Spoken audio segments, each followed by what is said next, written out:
Electoral ബോണ്ടുകളുടെ serial number പ്രസിദ്ധീകരിക്കാത്തതിൽ State Bank of ഇന്ത്യയെ വീണ്ടും വിമർശിച്ച് സുപ്രീം കോടതി. വിവരങ്ങൾ പുറത്തുവിടുന്നതിൽ പ്രത്യേക താൽപര്യം പാടില്ല.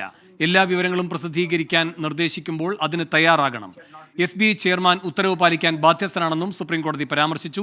വിവരങ്ങൾ പുറത്തുവിടുന്നതിൽ വിമുഖതയില്ലെന്നാണ് SBIയുടെ മറുപടി. സുപ്രീം കോടതിയിൽ ഇപ്പോൾ അതിന്റെ നടപടികൾ പുരോഗമിക്കുകയാണ്. തത്സമയ ദൃശ്യങ്ങളാണ് കാണുന്നത്.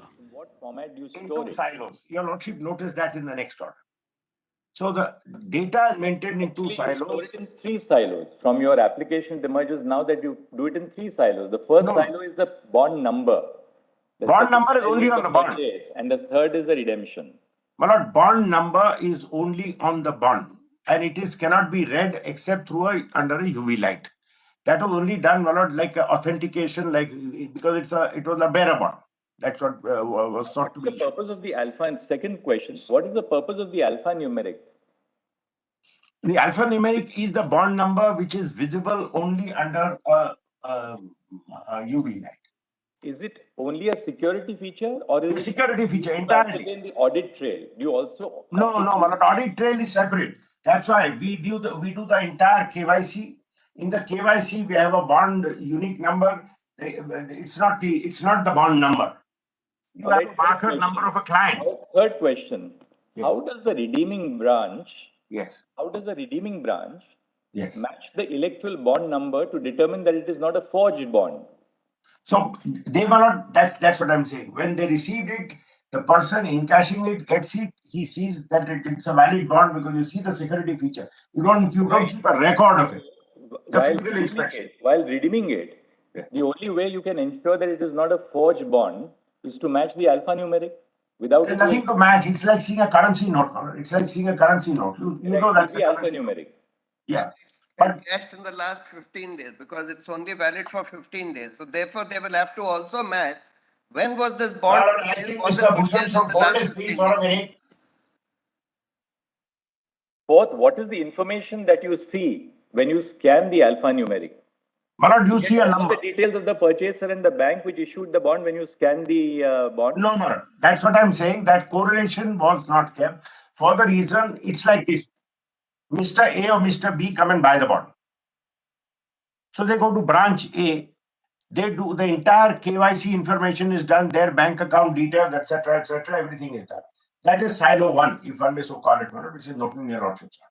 That's been fully disclosed. That bond finds its way into the hands of some political party. We don't know who gives it, how it goes, how many hands it changes. It finds its way in it. We next get to see the bond when somebody comes and says. Mr. Salve, assuming that you construed our order based on the interim order merged with the final judgment of our court. But even in the final judgment, say that we will interpret our final directions in the light of the interim order, which has merged with the final judgment. Your lordships, all details. That's why we came to my lord. Mr. Salve, we'll clarify to put it beyond any. No problem at all. We will say that now SBI will not only disclose the bond numbers, but it shall also file an affidavit again before our court saying that you have not suppressed you will not withhold any details in regard to this within the purview of clause B and C of para 221. Correct. I don't think there's anything else which remains. But you have to disclose all details. Let there be because the burden should not lie upon the court or the petitioners to say, but this one has not been disclosed. Chief ജസ്റ്റിസിന്റെ 5-അംഗ ഭരണഘടനാ bench electoral bond case വീണ്ടും കേട്ടുകൊണ്ടിരിക്കുകയാണ്. കർശനമായ നിർദ്ദേശമാണ് ഇപ്പോൾ SBIക്ക് chief justice നൽകിയിരിക്കുന്നത്. എല്ലാ വിവരങ്ങളും SBI പരസ്യപ്പെടുത്തുക, ഒരു വിവരവും ഇനി മറച്ചുവെച്ചിട്ടില്ല എന്ന സത്യവാങ്മൂലം കൂടി നൽകണമെന്നാണ് ഇപ്പോൾ ചീഫ് ജസ്റ്റിസ് നിർദ്ദേശിച്ചിരിക്കുന്നത് ഹരീഷ് സാൽവെയോട്. അച്യുതൻ ഡൽഹിയിൽ നിന്ന് ചേരുന്നു വിശദാംശങ്ങളുമായി. അച്യുതൻ, എന്തൊക്കെയാണ് കോടതി പറയുന്നത്?